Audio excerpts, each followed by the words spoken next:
not take my master. He didn't do anything wrong. Ugh.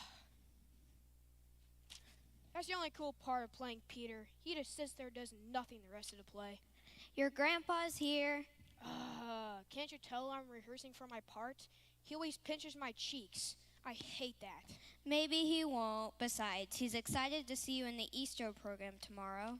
Yeah, on the role of the biggest loser in the whole play. Sure, I get to swing a sword at a Roman guard, but then all I do is run away and say, I don't know him. And that is why your role's so important. More important than Jesus? That's the role I wanted, but Stephen Matthews got that role. Peter is nobody. Nobody? Nobody? Why, Peter's the most relatable character in the entire story. That is what you could say, right? Mood, am I right? No, Grandpa, stop. But in My all eyes. seriousness, Peter is a bridge between the audience and the story of redemption. His story is a wonderful example of salvation. Wonderful example, Mr. I don't know him. Right. Here, let me show you. Scene 2, the Last Supper.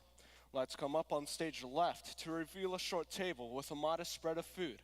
A group of men sit together on pillows and enjoy the meal together.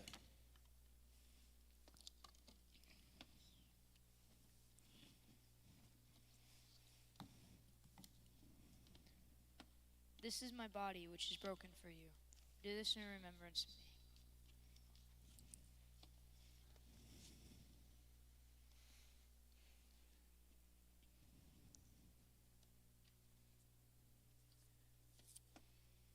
This is my blood, which is poured out for you. Do this in remembrance of me. For as long as you eat the bread and drink the cup, you proclaim the Lord's death until he comes.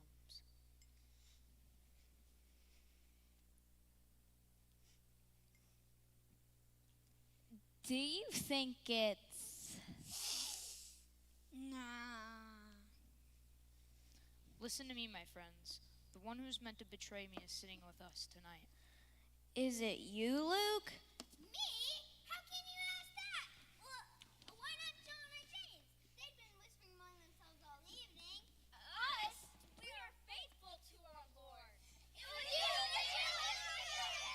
you! Enough! Listen to yourselves. You guys are arguing like little children.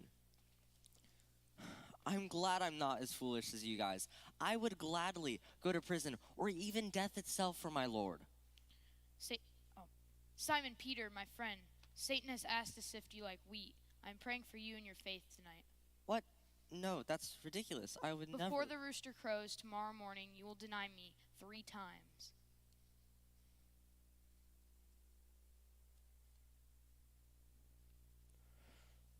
So you see, Peter was proud. He was proud of his faith in Jesus and his power. He thought that Jesus was preparing for war against Rome. He thought everything would be fixed soon. But he had no idea what Jesus was really planning for that night. Well, he was really level-headed at dinner, and he will stay rock solid in the next scene, in the Garden of Gethsemane,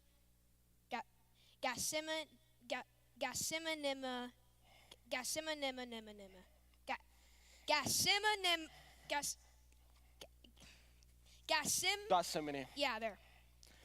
Oh, sure. Sure, he does that first, but that was before his big mistake.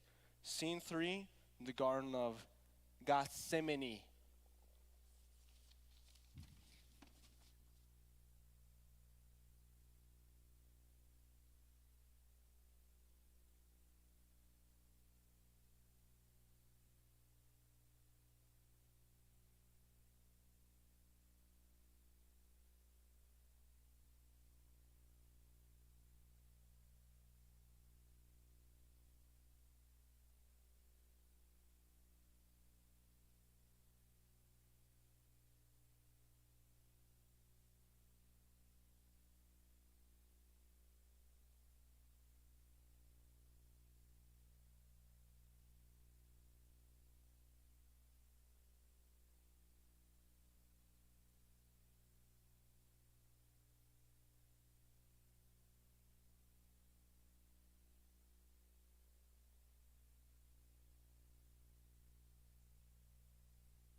He's been praying forever.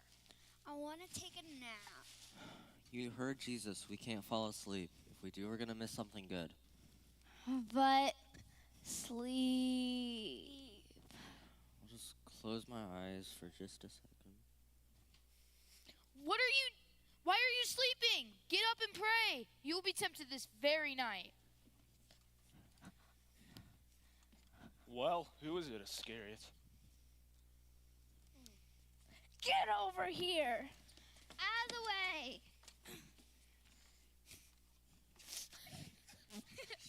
Ow! Enough, Peter! I will go with you. You're under arrest for impersonating the God of the Jews. Let's not stay here. They'll get us too.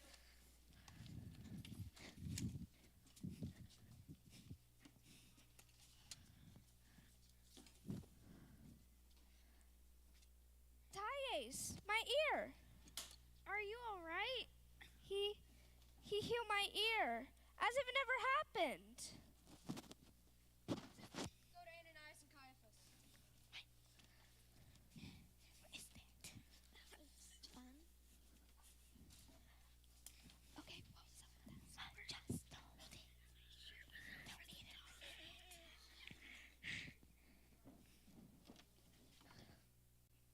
He had such little faith in Jesus and what he was going to do that he took matters into his own hands. But Grandpa, he had a sword.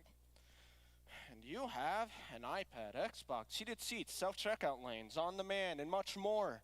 Everything you need is at your fingertips. You don't depend on God for anything at all. We depended on God when Stephanie got sick earlier this year. It's easy to depend on God when life is tough.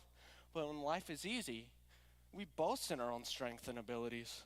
And then when things start going downhill, we continue to depend on ourselves. And just like Peter, we fail. But it's not all bad. Let's keep going. Scene 4, outside the judgment hall.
You here for the trial of that Nazarene? Yeah, but it's so packed in there I could hardly breathe. What's going to happen to him? They're going to ask him questions about what he's been calling himself. Then they'll punish him according to how he answers. Is he a bad man? He most certainly is not. Aren't you one of those followers of Jesus?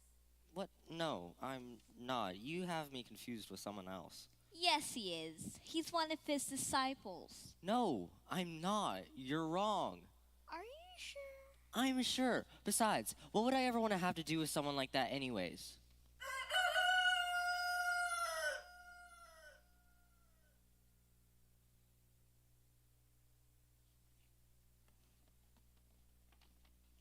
That was Peter's lowest point. He didn't just deny his friend more than once, but to his face.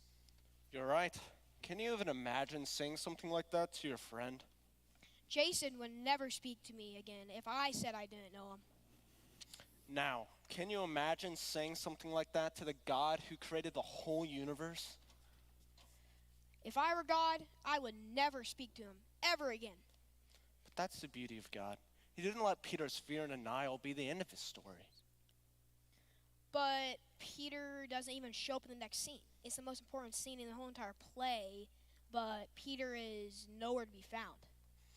That's because Peter isn't the center of this story. The cross is the most important part of this story, but that doesn't mean that Peter's role here isn't significant. What do you mean? How does he respond to the cross? Well, later in the play, when he's with all the other disciples and Mary and Martha come and tell him that Jesus is risen from the dead,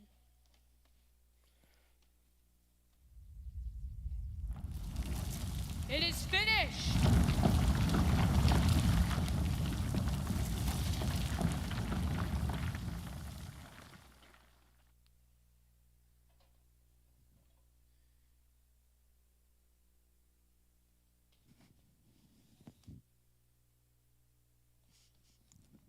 Scene 5, at the empty tomb.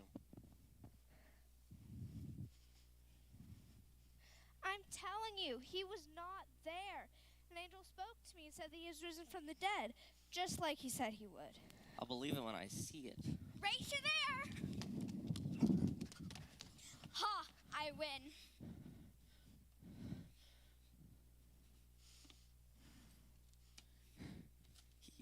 He did it. How did he? Who cares about the hows of it all, John? I mean, what is death to God? I think I know this one.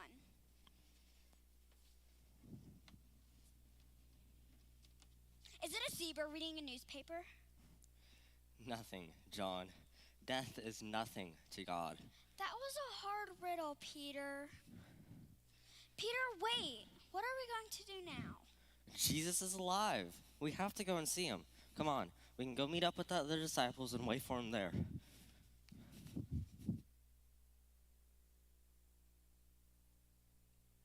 Peter and John run through the audience. The disciples rejoice, the choir sings, the audience claps, and we go home to eat the Easter ham your mom made for lunch. Do you see now the importance of someone like Peter in the Easter play? I think so. He shows us how us as mankind respond to the cross, God's plan. Yes, we can respond by relying on ourselves, which results in sin. Or we can respond by relying on ourselves, by recognizing that we are sinners and turn away from that sin and ask God for forgiveness. In Romans 3:10, it tells us that there is no one perfect and righteous. We can't save ourselves. In fact, relying on ourselves only results in death. Romans 6:23. Romans 5:8 gives us hope. God shows his love through Jesus dying on the cross in our place. After that, all our sin was placed on him instead of us. But we can't just keep asking God for forgiveness either. Galatians 2:20 tells us that we need to live like Jesus and not like our old sinful selves. Peter messed up a lot, but he made sure to live a life worthy of the gift God gave him. And we need to accept that free gift God has given to us. We see that in Romans 10:9. You're right, Grandpa. We need to live our lives like Peter did, in faith in what Jesus did and what he will do in the future. I think I'm ready to play Peter in the church program. Very glad to hear that. Come on. Hey, Grandpa, Yes? do you think we can read through the script again after Easter lunch tomorrow? As you wish.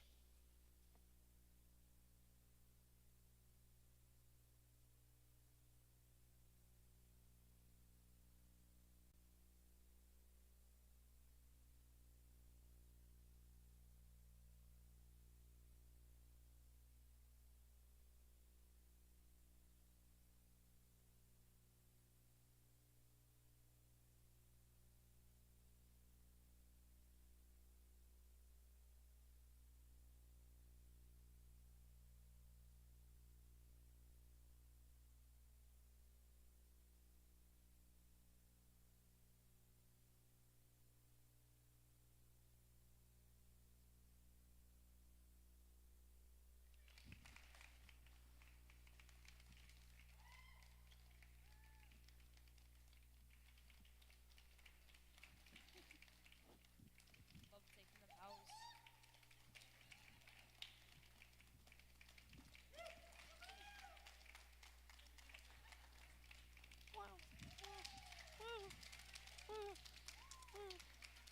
Hey, Austin. Awesome. Not nervous.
You're missing your cue. Yeah, jeez.